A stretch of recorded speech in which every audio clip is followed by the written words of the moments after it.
రాష్ట్రంలో మున్సిపల్ ఎన్నికల నామినేషన్ల ప్రక్రియ ముగియడంతో రెబల్స్పై అధికార పార్టీ దృష్టి సారించింది. అభ్యర్థుల ఎంపిక పూర్తి స్థాయిలో జరగకపోవడంతో అక్కడక్కడ ఒకటికి మించి నామినేషన్లు దాఖలయ్యాయి.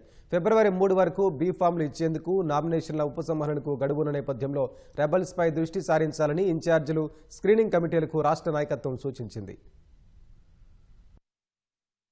రాష్ట్రంలో మున్సిపల్ ఎన్నికలకు పెద్ద ఎత్తున నామినేషన్లు దాఖలయ్యాయి. 116 మున్సిపాలిటీలు, 7 నగరపాలక సంస్థలకు గాను 28,000కు పైగా నామినేషన్లు వచ్చినట్లు అధికార వర్గాలు చెప్తున్నాయి. నిన్నటితో నామినేషన్ల ప్రక్రియ ముగియడంతో అధికార కాంగ్రెస్ రెబల్ అభ్యర్థులు బరిలో లేకుండా చూసుకునే ప్రయత్నాలు మొదలుపెట్టింది. ప్రధానంగా షెడ్యూల్ వెలువడిన మరుసటి రోజు నుంచి నామినేషన్లు వేయాల్సి రావడంతో పాటు కేవలం 3 రోజులే గడువు ఉండడంతో అభ్యర్థుల ఎంపికలో పూర్తిస్థాయి కసరత్తు చేయలేకపోయినట్లు పార్టీ శ్రేణులు అభిప్రాయపడుతున్నాయి. 3 వంతుల మేర ఏకాభిప్రాయంతో నామినేషన్లు దాఖలు కాగా మరో పావు వంతు స్థానాల్లో ఒకరి కంటే ఎక్కువ ఆశావాహులు నామినేషన్లు దాఖలు చేసినట్లు తెలుస్తోంది. కొన్ని చోట్ల టికెట్లు ఆశిస్తున్న వారందరినీ నామినేషన్లు వేయమని ఇన్ఛార్జీలే సూచించినట్లు తెలుస్తోంది.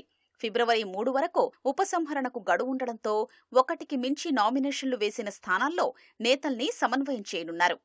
అందరి మధ్య ఏకాభిప్రాయం తెచ్చి ఒక్కరే బరిలో ఉండేలా స్క్రీనింగ్ కమిటీలు కృషి చేస్తాయని కాంగ్రెస్ శ్రేణులు చెప్తున్నాయి.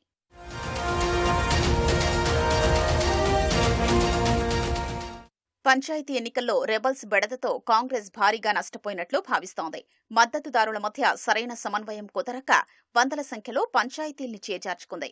పురపాలక ఎన్నికల్లో అలాంటి పరిస్థితి ఎక్కడా రాకుండా చూడాలని పీసీసీ చీఫ్ మహేష్ కుమార్ గౌడ్ కాంగ్రెస్ నేతలకు స్పష్టం చేసినట్లు తెలుస్తోంది. ఎన్నికలు పార్టీ గుర్తు మీద జరగనున్న నేపథ్యంలో గెలుపు గుర్రాలే బరిలో ఉండేటట్లు శ్రద్ధ వహించాలని నియోజకవర్గ ఇన్ఛార్జీలకు చెప్పినట్లు సమాచారం. ఫిబ్రవరి 3 నుంచి ప్రచార హోరు వేగవంతం కానుండగా స్టార్ క్యాంపెయినర్లుగా నియమితులైన వారు రాష్ట్రమంతటా తిరగనున్నారు. మేడారం జాతర సైతం ముగియడంతో పూర్తి స్థాయిలో పార్టీ శ్రేణులన్నీ పురపోరుపైనే దృష్టి పెట్టనున్నాయి.